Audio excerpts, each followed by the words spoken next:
The criminal was slashed into a pile of minced meat with a knife.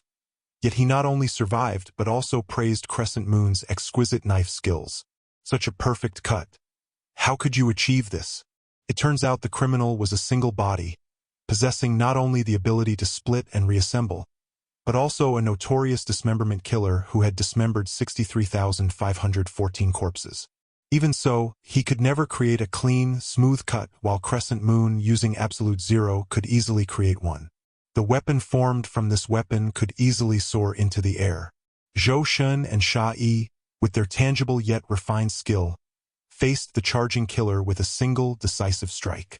The killer, cleaved in two, didn't die. Instead, he abandoned his lower body, attacking Duan Fei with only his upper body. However, what awaited him was a barrage of icy arrows that could shred the body into countless pieces. When he regenerated his body using his powers, Crescent Moon suddenly realized her unique way of attacking. He had to overcome his weakness, but the dismembered criminal remained completely unfazed. The icy coldness, the 1.9 centimeter thickness of the cut, the ice sealing the wound, not a drop of blood flowing, it was perfect. It was practically the most beautiful work of art in the world. But no matter how many times he was cut, criminal number 71 could always regenerate using his supernatural abilities. Now it's my turn to perform. Let's start with your face, he said, his voice rising as he parried the attack with his Crescent Moon ice sword. The criminal's dagger came flying, but suddenly his eyes narrowed. A dark figure with glowing red eyes appeared from behind, severing the man's left arm from the bone with a dagger. Duan Fei coldly snorted, "Don't take yourself too seriously." With a whoosh, he split the criminal's body in two, though it didn't cause serious injury, nor did it stop the attack. However, at that moment, another dark figure shredded the man's arm, followed by dozens of dark figures shredding his flesh. But Duan Fei's actions weren't intended to kill him. You can't kill him. He's buying time to accumulate icy power for his future wishes. The moment the giant weapon struck, the surrounding temperature dropped by nearly 100 degrees Celsius, trapping the pulverized criminal inside. Even so, I'm still alive. Activating his devouring ability, Duan Fei pressed his palm against the ice. His 3G devouring ability absorbed even through solid ice. The siblings' perfect teamwork was about to deliver a judgment. System notification. Killed, instantly losing 600 evolution points. However, Xingyue's progress left Duan Fei in awe. But exhausted, Xingyue suddenly collapsed into her brother's arms. "Why am I so dizzy?" Duan Fei explained. "Overusing energy is okay. Let's rest here. But be careful not to use up all your energy at once in the future." Thus, Duan Fei added a survival rule for the apocalypse, dragging his weary body forward. That's the most dangerous approach. But at this moment, Afong sat down worriedly to the side. Duan Fei sensed something was wrong and came over to listen. "You're worried about your father?" he asked. "Yes.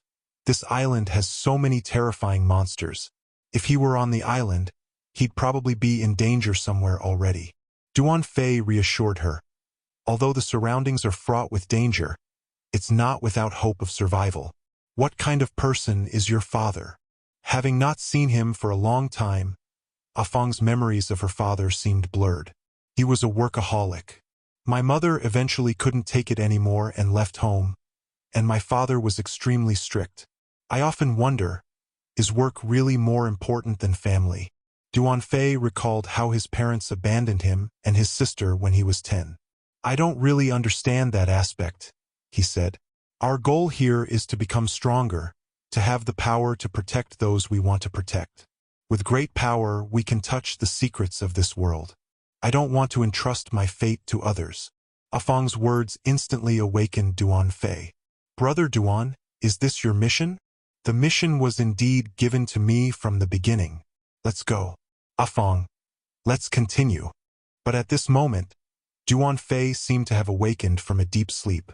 "The hopes I carried seemed to exceed my capabilities, yet I didn't want to disappoint them. Yes, I wanted to fulfill their expectations.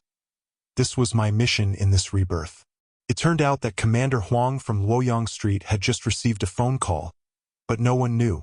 The commander before him was 1,000 faces in disguise. Looking at the scale of the shelter and Luoyang's smirking face, 1,000 faces sighed. I never imagined humanity had developed so quickly. Luoyang invited Commander Zhou inside to discuss things. Upon arriving, Commander 1,000 Faces bluntly stated that he had come for two important matters.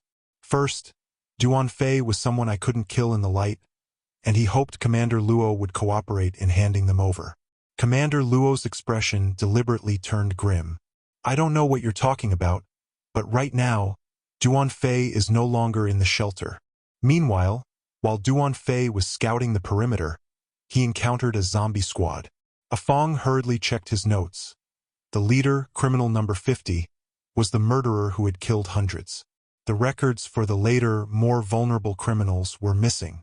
However, the father of the last female criminal, number 41, had mentioned that his family was a top-tier bodyguard, willing to kill anyone except their employers. After some discussion, criminal number 50 was assigned to Duan Fei to hold off, while Anya volunteered to let her handle number 41, saying she possessed an aura different from ordinary people, suggesting her abilities weren't fully developed. The other two, the more vulnerable criminals, were left to Jinbao and Xinyue. Xinyue then initiated the attack, having the level 50 criminal, led by Bingman, activate his first-level ability, Bone Hardening. However, he was met with a sharp cut from Duan Fei's wing-shaped weapon. The result showed the sharpness of the memory dagger. I'm not strong enough. Then, Duan Fei delivered a powerful kick, sending the leader of criminal number 50 flying aside. Then, a dazzling ice flower suddenly erupted beneath the feet of the two level ones, starlight and moonlight coalescing into ice spikes, poised to strike. Anya is now in your hands and little cuckoos. Anya immediately activated a soul contract with female criminal number 41, his consciousness surging directly into her mind. However, the female criminal's consciousness was empty. Only a suppressed sense of loneliness remained. But just then, a violent fluctuation of consciousness suddenly swept towards Anya's soul. What exactly did this sister experience in her previous life?